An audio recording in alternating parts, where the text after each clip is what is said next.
So my name is Michael Coates. I run the infrastructure security department at Mozilla, and one of the cool things that we do there is run a bounty program for web applications. And that's what the focus of this talk is going to be about. A little bit of looking back on how this program's worked for us, including metrics. Okay, great.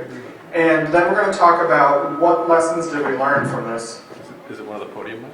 There we go. Yep. There we go. There we go. What lessons did we learn from running the web bounty program? And if this idea crosses your mind in your organization, what kind of things could you think about, or how would you go about implementing such a program? And one of the interesting areas we're going to focus on is when anyone mentions web bounty program, someone's going to come back really quickly with, we're not going to do that because of this. And I've got some thoughts on those, so we're going to talk through those. Now, one thing to think about, this discussion will be about web bounty programs, so just for web applications. Mozilla and others also offer bounty programs for their client-delivered software, something like we have a bounty program for Firefox as well. But this is going to focus just on the website. So we're going to talk about the history of bounty programs, go into the results of the Mozilla web bounty to date, talk about how to launch a program on your own if you were thinking about it, the common concerns that are brought up when someone wants to think about doing this, and then of course wrap things up. So starting in on the history of bug bounty programs. So they've actually been around for a while. This is bounty programs in general, not just the web. So back in 1995, Netscape started one of the first bounty programs where they would pay you if you found a vulnerability in Netscape, in their software. Now other organizations have since adopted these bounty programs in different degrees. So you see after 95, we get into 2002, IDFN starts out. The original Firefox bounty program started in 2004. And then we have other elements like ZDI and then Pwn to Own. And in 2010, things really took off. Google jumps into this with their Chromium bounty program. The Deutsche Post launched one on their own software as well. And we see the emergence also of the web bounty program. So Google and Mozilla both started the web bounty programs this year, or to 2010. So this year we also see in addition that Facebook is coming and is starting to think about this as well. So the trend of bounty programs in general is growing, but we're also seeing this emergence of thinking about how do we offer this for the web. Now there's a little bit of a difference in the types of programs or the way they're operated. You can categorize it into three main categories of an open-to-all model, where anyone that finds a vulnerability, no matter what, could report that to you, and then they report it directly to the person that makes that software. So if it's a problem with Firefox, they tell us. If it's a problem with Google's Chromium, they tell them. On another model, you can do a clearinghouse setup, and that's what ZDI and iDefense have, where you talk to them kind of as a broker or a clearinghouse, and then they work with the vendor to some degree to pass along that information. And the last thing that we've seen, again, is a competition style or something where you form a team and you need to be vetted by the organization before you start attacking their software. So different levels of control and exposure and openness of the information moving around. Now one of the common things about all of these is they tend to provide some sort of incentive for you to attack their software. So if you find a vulnerability, you'll get paid somewhere between $500 and up to around $3,000 for issues. As we've seen from Facebook, who just started out recently, they kind of keep it a little bit vague, and they say, well, we generally pay $500, but for one big issue, we paid up to $5,000. So you can see that the amount of money, you could say it's modest, or depending on where you are in the world or time in life, it could be actually really good. So it depends a lot on who's collecting these bounties. Some of the general characteristics across these programs, especially for the web bounty programs, are that they are usually limited in scope. Very rarely does a company offer a bounty program and say, if we own it and you break it, then we'll pay you money for it. And the reason behind this is, one, they're doing a cautious rollout. Two, they usually want people to focus on the most critical sites that have the best value because they want to protect their users as best as possible. For Mozilla specifically, we picked the most important sites that we have and said, this is where we don't want problems. They're the worst places to have problems. We're telling you so you can help us secure them. The programs are usually geared towards critical issues. It's great if you find a typo. We're not going to pay for typos. Moreover, they're also geared towards security issues. One of the things that we found after we launched this program is someone said, oh, well, the button doesn't work anymore. Can I have $500? Well, I mean, that's helpful and all, thank you, but that's not really what we're going for here. So they're geared towards security issues. And then, of course, the program usually works that they pay the first person to find the issue. And that's just logistics. There's no way to pay everyone who finds an issue because that would just go crazy. Now, what you do see is, by nature, security bugs tend to not be broadcast. You know, when we have a problem in one of our applications, we don't tell everyone, hey, we have a security issue and we're working on it. We take that information, we internalize it, we work on it, fix it, and then we open up the bug. So you have this issue where you can run into multiple people find the same problem, and they all keep reporting it because they don't know it's already reported. And that's just one of the things you do have to deal with. So why would you launch a program like this? Fundamentally, the reason that Mozilla does it, and the reason that a lot of organizations do it, is because user and user data is the number one priority. I mean, this is geared towards making things more safe. And if you think about it, sure, you might be drawing attention to a vulnerability by having somebody find it, and it was otherwise just lying dormant. But ultimately, it's still there, and the bad guys can know about it, so you knowing about it is better than not, especially for the safety of your users. It also creates a very good relationship with the community of people you're working with, and the security community at large. Everybody wants to have their application secure, but think about what would happen if you created a bad environment where the security community did not like you, and they pointed out all of your flaws very aggressively all the time. That's not a situation you want to get into. You don't want to become a large manufacturer that makes video game consoles that gets compromised over and over, because that would not be good. So we want to be secure, but we want to have the community at large have a good relationship with us. The other nice thing is, with these programs, you get to work directly with the researchers. When they find a problem and bring it to you, you have an opportunity to communicate back and forth with them, to establish that working relationship, let them know you care about what they've done, and then work to fix it. In our situation, they get copied into the bugs directly, so they see us going back and forth talking about solutions and how we're going to fix this. And sometimes they say, well, that's a good thought, but what about this? And so they become part of that life cycle of building the solution. Consistent security at scale is hard. I don't think we talk about this enough, but scale and security are big problems. It's great to know that your application was pen tested in February, but 2 days later you probably did a code change and you have no idea what the status is. So you have to consistently do it across all your websites all the time, and that's challenging. So a program such as this will identify gaps. Now what we're going to talk about in a moment is that this program isn't a substitute for anything of your security lifecycle. You shouldn't say we have a bug bounty program, therefore let's just let it rip. That's not what you're going for. But what you're going to do is use this program to identify failures either in your technical controls, your architecture patterns, or your procedures.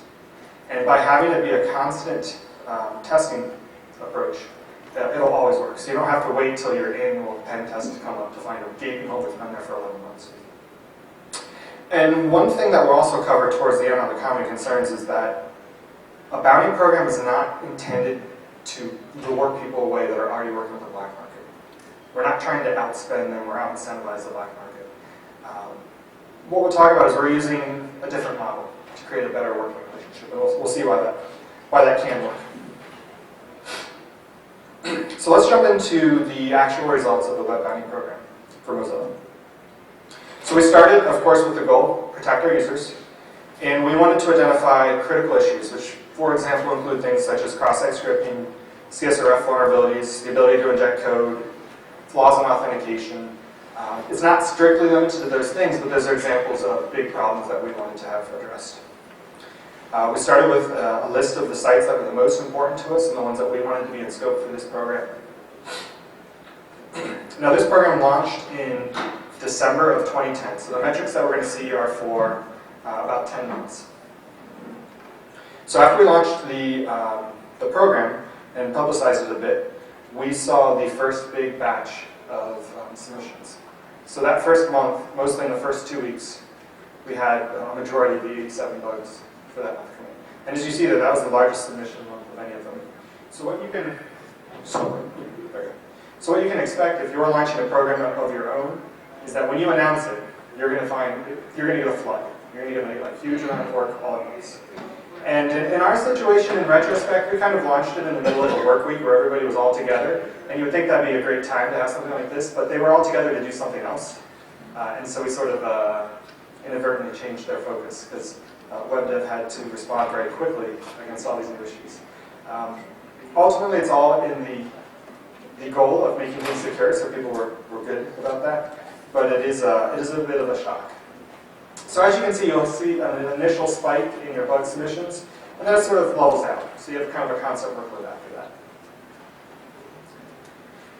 In terms of the issues that were reported, almost 80% were new issues.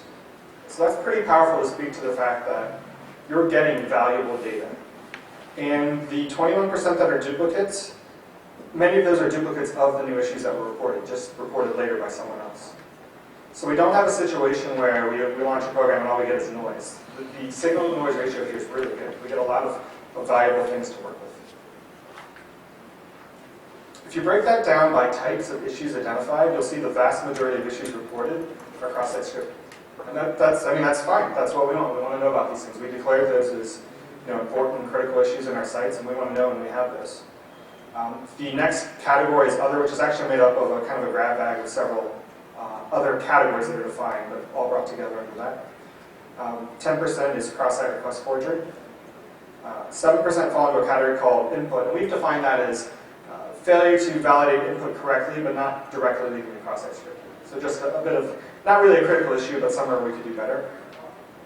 Believe it or not, we had 5% of SQL injection. That's a scary thing. You don't want those.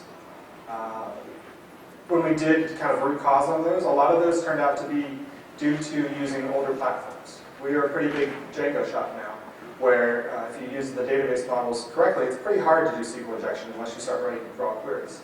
But this gives you data to say, hey, that decision to move to Django, while it wasn't based on limiting SQL injection, is paying off as on that other benefit.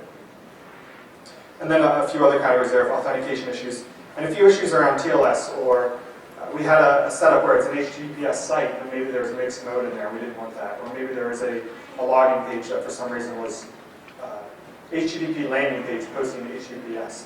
And again, you don't want that because someone could replace that landing page. So again, all very good issues.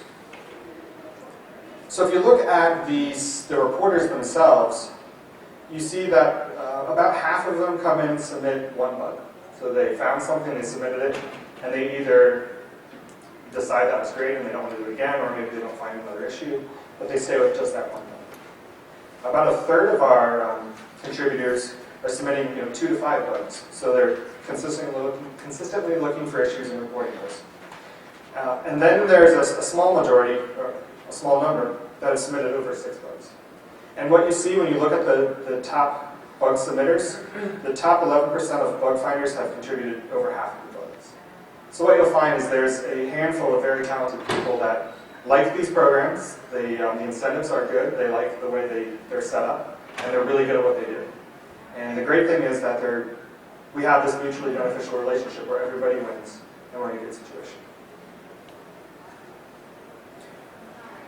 So the type of issues that we're finding, aside from breaking it down by categories, we have weaknesses in some of our design patterns, things that we didn't know about.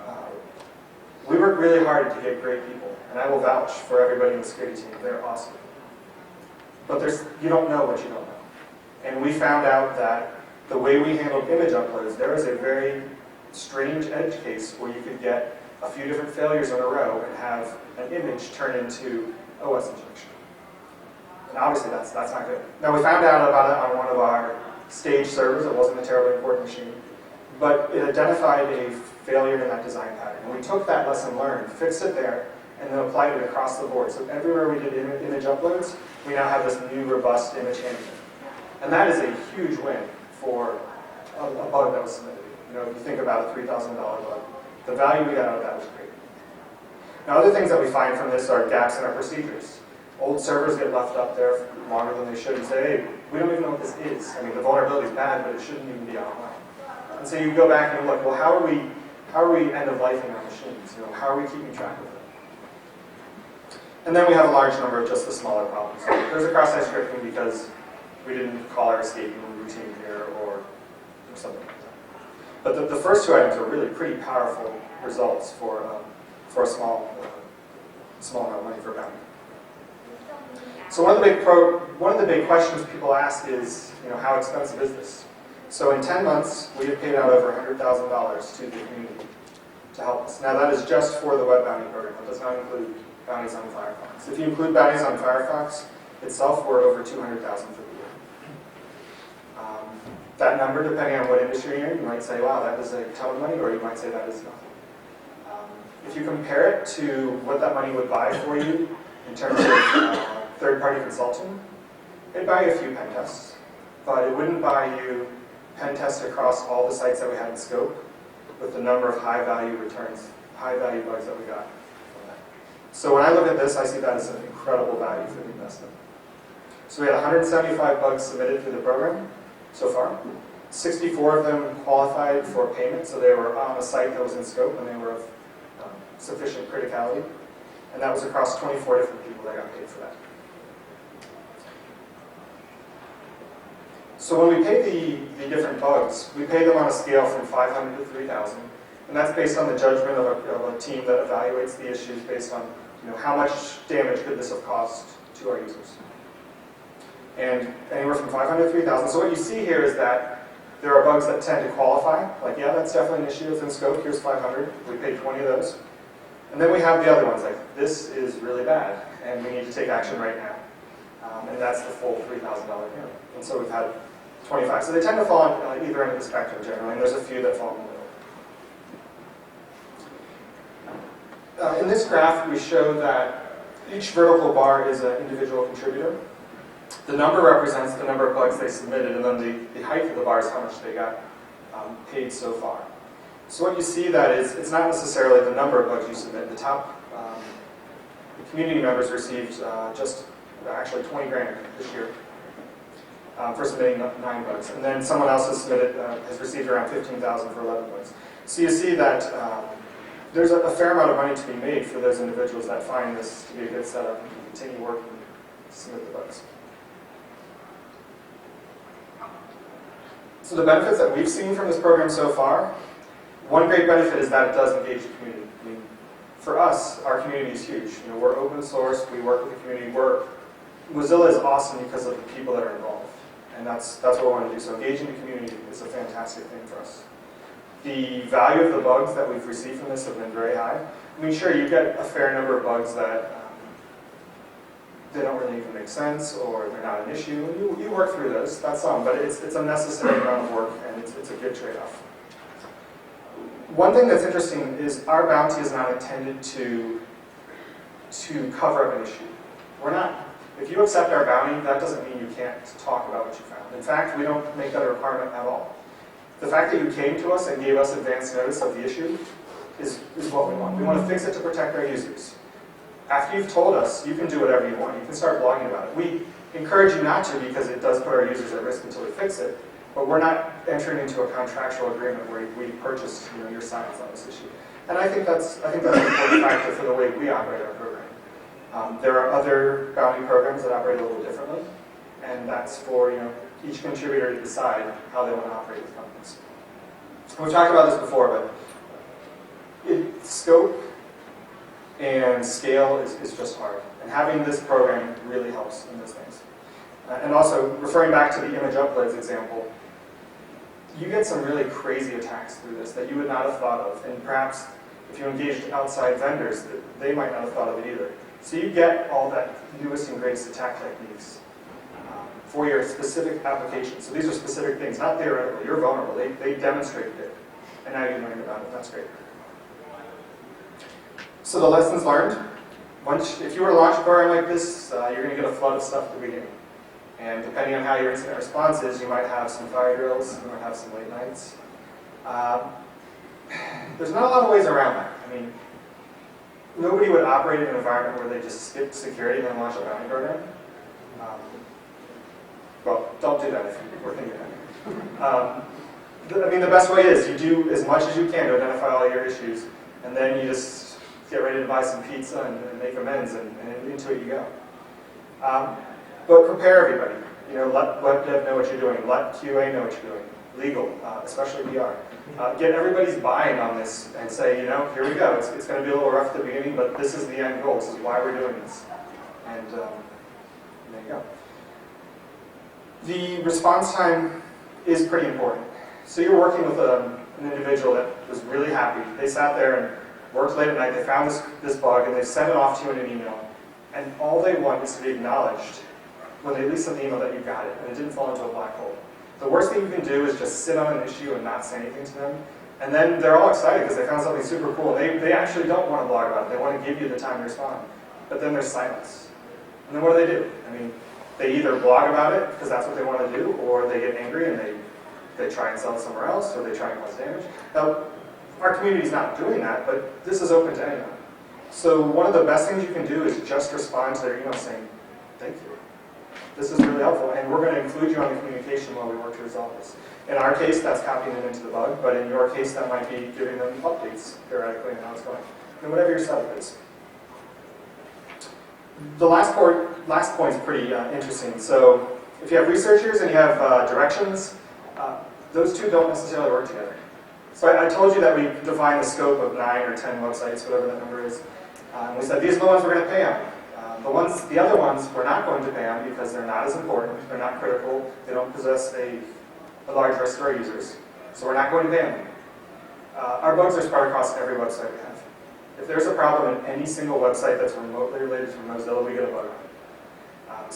So be prepared that despite your best efforts to provide guidance and direction, you will get all sorts of crazy things. You do want to provide a method of communication so they can tell you. Like, we ask them to send it to a particular email list so we can know specifically that came in. That happens most of the time, but then there's a handful that just sort of go off into the bug system and we have to track them down. So just be prepared. Despite your best efforts to guide people in the right direction, it's kind of hit or miss. So with all that in consideration, is this worth it? We've been doing it for 10 months. Would we do it again? Definitely. It is incredibly valuable. This makes our sites more secure, and the amount of work and the amount of funds that it requires are definitely worth it. So if you were to launch a program of your own, what things have we learned? What would I say? Let's step back and look at why would you want to do this again? Ultimately, this decision is made because you're valuing the users or the protection of their data. So if those things are your top priorities, that's a good driver. Again, relationship with the community, recognizing your pain points. Despite your best efforts in your life cycle, it's not easy. We're all here at this conference with all these people. This is security in itself, we might have an answer for a particular line of code, a particular technical issue. But the bigger picture of security across an organization at scale continually, 24/7, is hard. And this is another tool in the toolbox to help you be more secure. We'll talk about that black market thing I keep pushing off. So remember, bug bounty programs are an enhancement. They are not a substitute for anything. If you say we're going to do a bug bounty program, we can do that and save money over here, you are going to feel some pain. So just have that in mind. Do everything you can to secure your SDLC. And then you can try one of these. So here are the steps I would recommend to prepare. So work with your developers and your team leads, gain support. Tell them what you want to do and why. Already in your security lifecycle, you'll be establishing a good relationship with developers. Otherwise, they'll probably hate you because they won't know why you're doing security and why you're poking holes in their programs. But if you've sold that point, why security is important and how it's for a greater quality of code and safety, then you can take this to that next step. This is along those same lines. Do all the security on your code and your websites yourself. Again, these are things that already should be in place, but make sure that they're pretty robust and you're as good as you can be, basically. I mentioned this already, but define a clear process for how the community contributors are going to report the issues to you. The last thing you want is for that not to be clear, and them to be sending you links to blogs that they posted or sending you attachments that they want you to open. I mean, none of this is a good recipe. So have some sort of clear reporting mechanism that people are monitoring. And decide how often you're going to monitor it. I mean, If you don't respond in 24 hours, that's going to be that's rough. So have something where you can respond quicker than that, and people monitoring it. Although they don't necessarily follow direction as well, defining scope will still help you because you want to be as clear as possible in what you're going to pay on. The last thing you want is to launch a bug bounty program and then have everybody say, wow, they took all our bugs, they didn't pay anybody, and they're really just taking advantage of us. Because then that turns into the security community's angry issue scenario, which won't work out in your favor either. So define the scope of the sites and the types of issues, give examples, and be ready to work on those edge cases of, well, this is not really that. And in general, erring on the side of, rewarding the individual who works out really well. Have a team established. This is a good test of your incident response. Have your team ready and decide, when you get these types of issues, are you going to wake people up? Are you going to scramble? What's your acceptable time to fix? Is it okay for this bug to be in production, unpatched for a week or 24 hours or 6 months? If you have some sort of virtual patching solution ready, maybe that's something you can stand up to patch the issue right away while you work on the backend. And then at this point, you're pretty much ready. You get to announce your program. It's a pretty hot topic these days, so you'll probably get some media coverage on it, which will then drive a bunch of people to come and basically attack you all at once, which is kind of what you're going for, but kind of scary at the same time. So after you get the bugs in and you've gone through them, you see the issue, people are working to fix them, make sure to take a step back and say, yes, we fixed this detail, but let's look at the big picture. What was the root cause that drove to this? Do we have a breakdown in how we're doing development? Are we not checking things? Are these things that could have been caught in security testing or static analysis or testing when it's launched? What kind of things can we do to prevent the bigger picture? Is it a procedural gap? And then just keep learning. Keep understanding, this is what's going on, let's change the program, let's tweak it, let's do an update. If you look at the blogs for companies that have launched bounty programs, you'll see that after about 2 or 3 weeks they give an update, and then they give some clarification. Because usually you'll find people are going the wrong direction, or they're sending you these really weird bugs like buttons don't work. You're like, no, that's great, but we're not looking for that. So common bounty concerns. So when you go to someone and say, hey, this is kind of a cool idea, what do you think? They're probably going to come back with one of these types of answers. Either it's going to encourage attackers, and we don't want to be attacked. It's too expensive. It'll allow attackers to come after us, and they have this veil of cover. They can say, oh, well, I wasn't trying to cause harm, I was doing a bounty program. The program duplicates internal security work, or the black market example.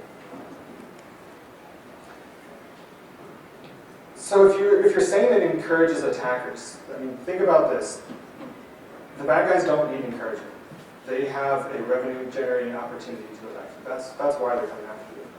If you've been monitored, if you've seen the recent reports, I believe computer security has crimes due to computer security issues have surpassed drug trafficking worldwide, and that's a powerful number.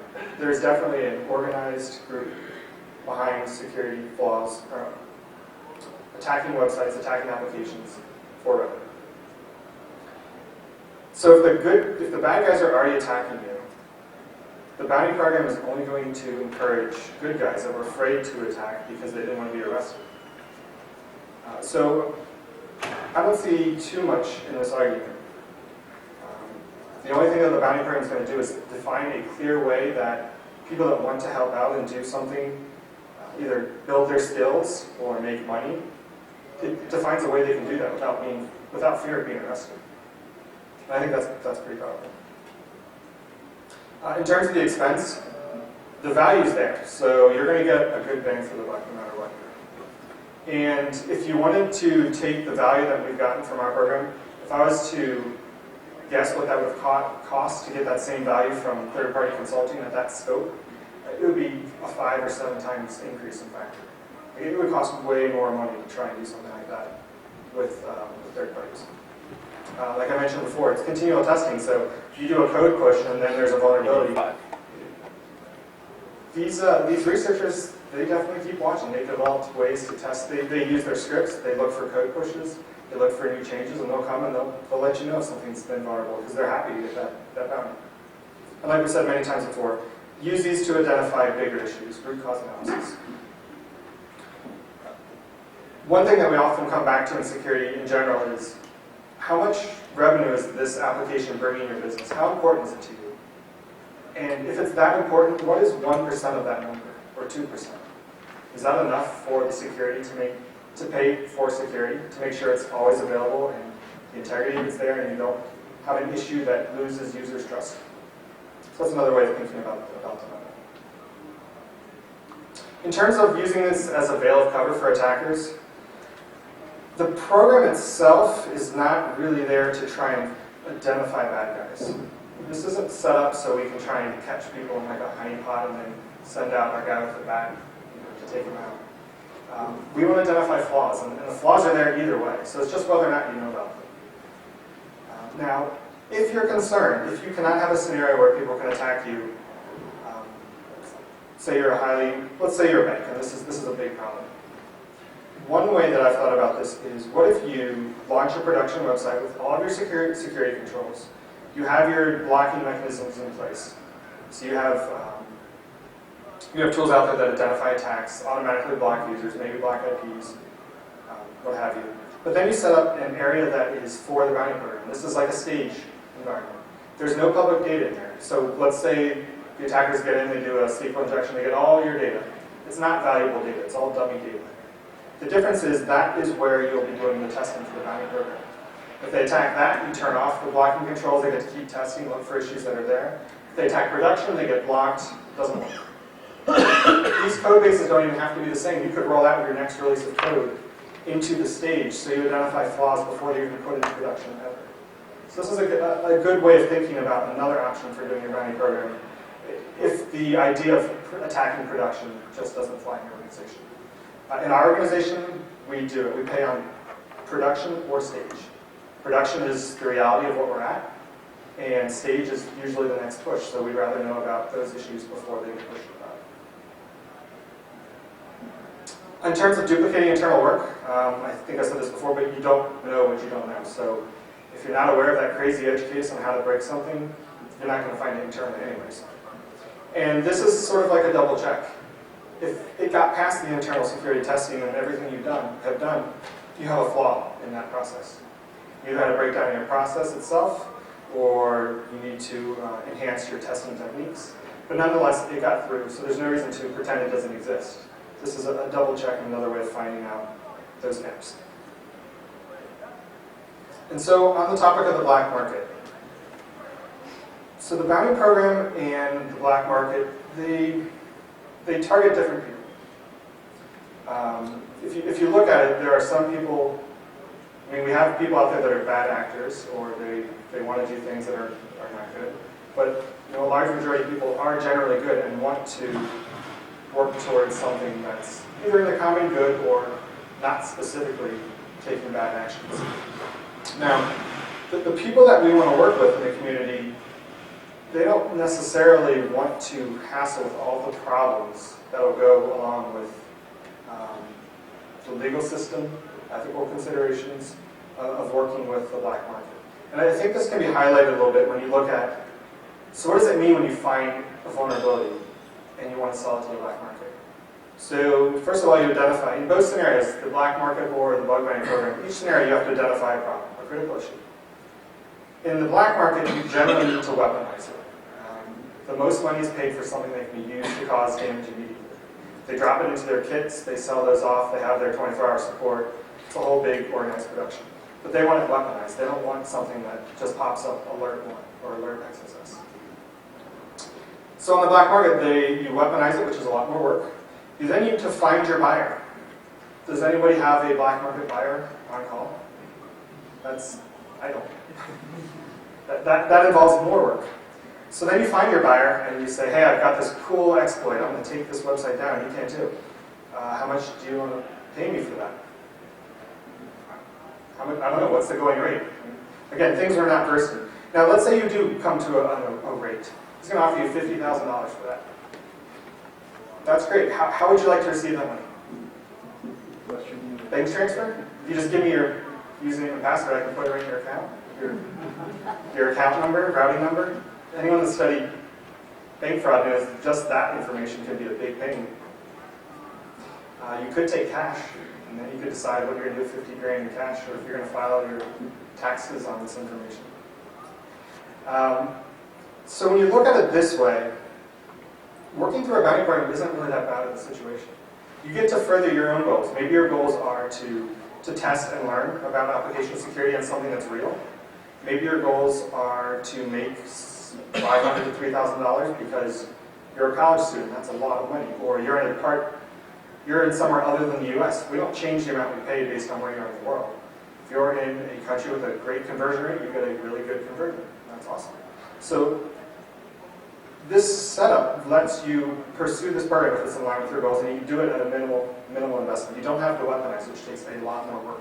All you have to do is find a problem, tell us, and we pay you money. And everybody wins. So to wrap this up, and then I want to step into questions. Generally, there are some good questions, because this topic kind of can hit home across all organizations. And you think about, how could this work in your organization, or what would the problems be?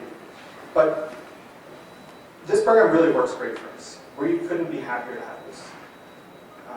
I hope that this information plants that seed so you can think about it. We've heard about these, we're not really sure what we're getting into, but I do encourage you to explore it, because if you take the things that we've learned and take the expectations of the set, the amount of work, the people you need to coordinate with at the beginning, I do think you can launch a successful program.